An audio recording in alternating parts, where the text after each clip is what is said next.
오늘 말씀의 제목은 하나님의 왕국으로 들어가는 문입니다. 심령이 가난한 자는 복이 있나니 천국이 그들의 것이미요. 하나님께서는 심령이 가난해질 수밖에 없는 우리를 복되다 하십니다. 이 말은 다시 말해 우리의 의를 하나도 찾아볼 수 없다는 말입니다.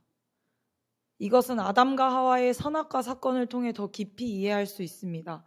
아담과 하와는 선악과를 따먹지 말라는 하나님의 명령을 어겼습니다. 선악과의 열매를 따먹고 말고의 행위를 말하는 것이 아닙니다. 아담과 하와가 선악과를 따먹은 이 일은 하나님의 주권을 대항하는 일이었습니다.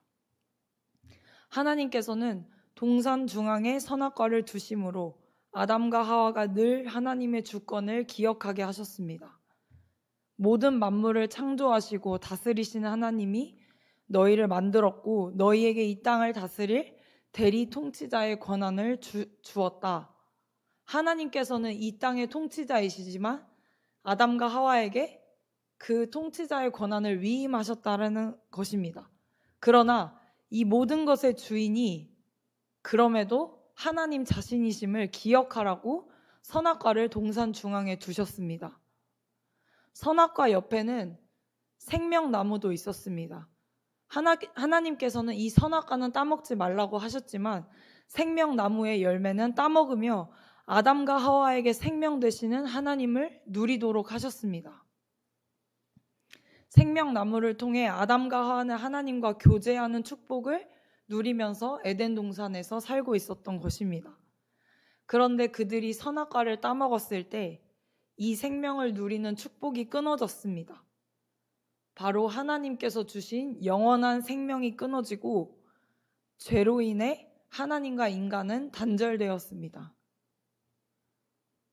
예수님께서 십자가에서 못 박히시고 죽으실 때에 마태복음 27장 46절에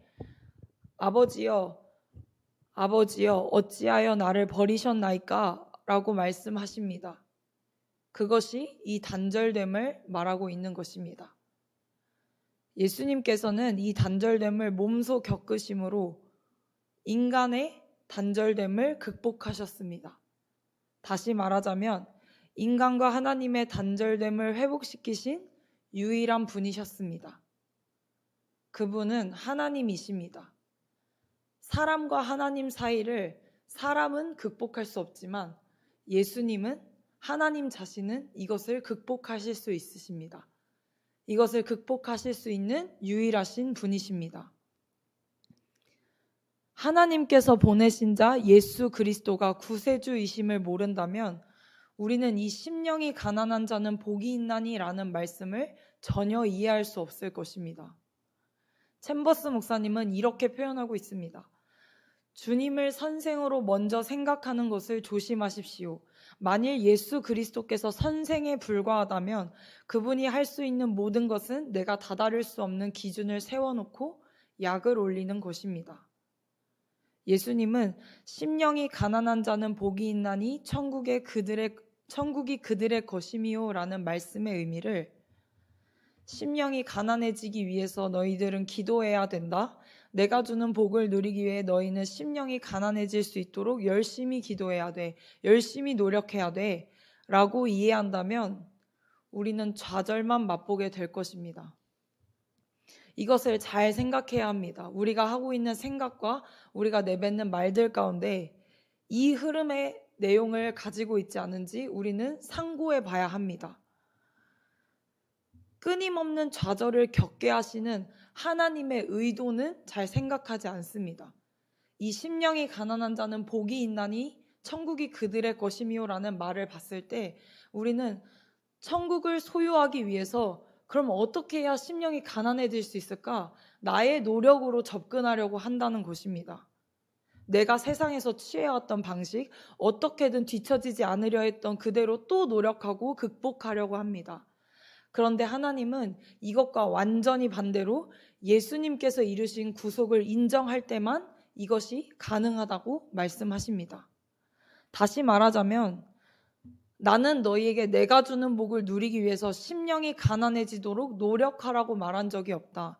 대신 너희는 이것을 지키기 위한 몸부림 속에서 너희의 힘으로 아무것도 할 수 없음을 느끼게 될 것이다. 그게 바로 내가 의도한 바야.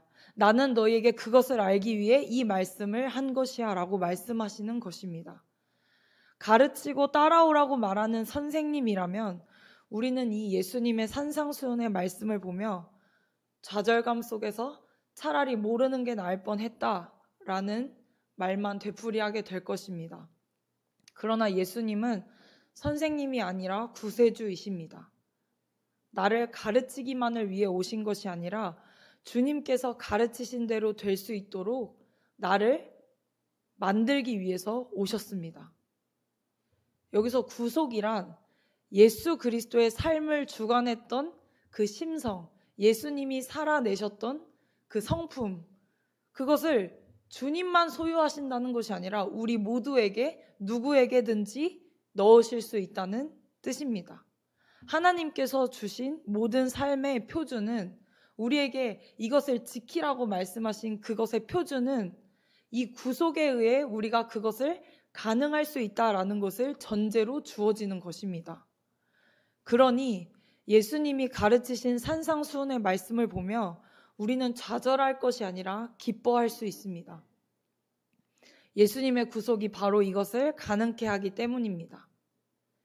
이 사실을 알 때 우리는 기쁨으로 하나님을 찬양하게 될 것입니다. 거듭나지 않은 사람에게는 이 산상수훈은 좌절만을 경험하게 합니다.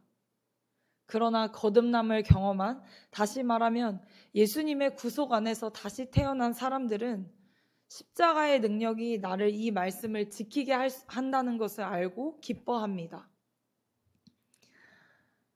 하나님은 이 말씀을 자신의 의지로, 노력으로 극복할 수 있다고 말하는 자들에게, 다시 말하면 자신의 의에 속아서 주님의 가르침을 수행할 수 있다고 착각하는 한 우리에게는 어떤 난관을 만나 내가 얼마나 무지하고 영적으로 가난한 사람인지를 깨달을 때까지 계속 내버려 두십니다. 이번에 주일학교 중고등부 친구들이 캠프에 가게 되었습니다. 그런데 한 친구가 저에게 저는 학원 시간 때문에 시간을 낼 수 없고 캠프보다는 학원에 가겠습니다 라고 말을 했습니다.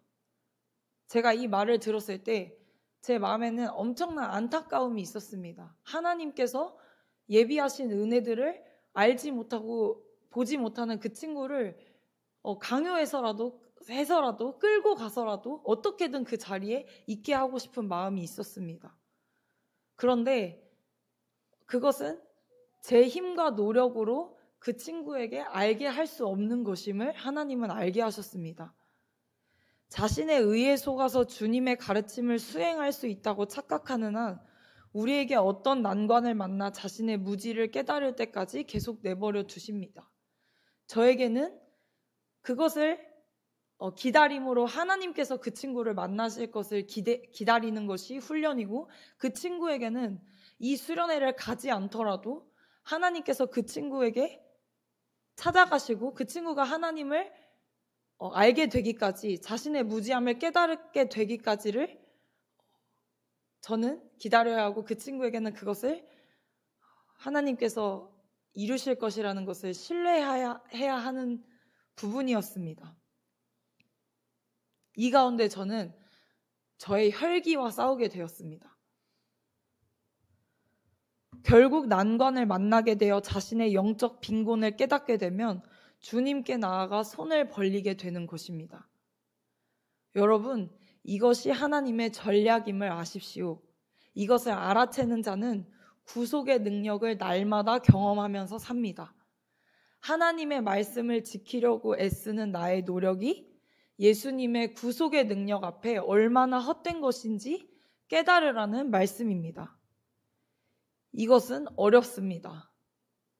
날마다 올라오는 내 혈기를 직면해야 되고, 나는 이것을 처리하는 것에 대해서 익숙하지 않고 내가 해오던 방식이 아니라서 거부하고 싶습니다. 당장 제가 그 친구에게 넌 이 수련회를 가야만 해, 넌 가야지만 은혜를 느낄 수 있어 라고 말하고 싶은 마음이 얼마나 많이 올라오는지 모릅니다. 괴롭고 내가 없어지고 부정당하는 것 같습니다. 그런데 정말 주님의 구속의 능력이 완전함을 안다면 우리는 모든 것을 걸고 인내할 것입니다. 그 구속의 능력을 경험할 때까지 말입니다. 그리고 마침내 하나님을 찬양할 것입니다. 생명이 없는, 기쁨이 없는 종교인으로 살아가는 삶은 이 구속의 능력을 경험하지 못할 때 일어납니다. 하나님은 오늘 말씀의 제목처럼 하나님의 왕국으로 들어가는 길을 열어놓고 계십니다. 바로 내가 영적 궁핍을 느낄 때, 다시 말해 마음이 가난해질 때가 하나님의 왕국에 들어가는 첫째 원칙이라고 챔버스 목사님은 말씀하십니다. 예수님의 나라에 들어가는 문은 가난이지 풍요가 아닙니다. 제가 여러분, 하나님께서 예비하신 이 영적인 가난함을, 하나님의 구속의 능력을 깨달을 때까지 내 종교적인 생활을 언제까지 하시겠습니까? 라고 말한다면 이 말을 그럼 내가 어떻게 해야 될까? 난 이렇게 하지 말아야겠다. 이제 내 종교 생활을 청산해야겠다. 나는 이것을 버리고 예수님을 따라야겠다라는 다짐을 우리는 자연적인 반응으로 다짐을 하게 됩니다. 그런데 이 다짐 가운데서 하나님은 나로서는 불가능하다는 것을 느끼라라고 말씀하시는 것입니다. 수 없는 다짐 속에 나는 도무지 할 수가 없구나. 나는 무용지물이구나. 예수님이 아니면 알 수가 없구나. 사랑할 수가 없구나. 나의 무지를 깨달을 수가 없구나. 주님, 저는 아무것도 할 수 없습니다. 그때야 비로소 예수님은 우리에게 말씀하십니다. 네가 복이 있도다 라고 말씀하십니다. 우리가 영적 가난을 깨닫는 데는 오랜 시간이 걸립니다.